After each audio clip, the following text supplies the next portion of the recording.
Guys, magandang hapon. Maghihiwa tayo ng karne. Ayan, mag-aadobo ako ngayon. So, wala akong magawa ngayong araw na to. So, magpipiling luto ako ngayon. Ipagluluto ko si tita kasi stress daw siya kahapon. Ngayon, ipagluluto ko siya ng adobo.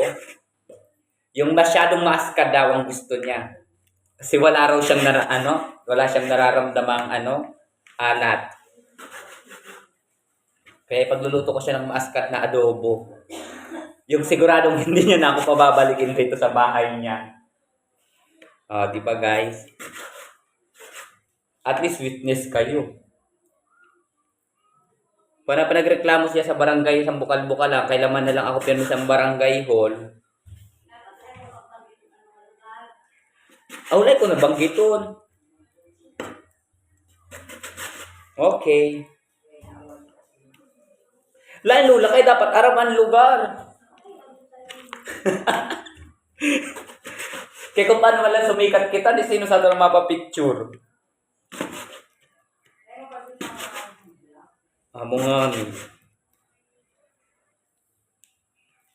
So ayan guys,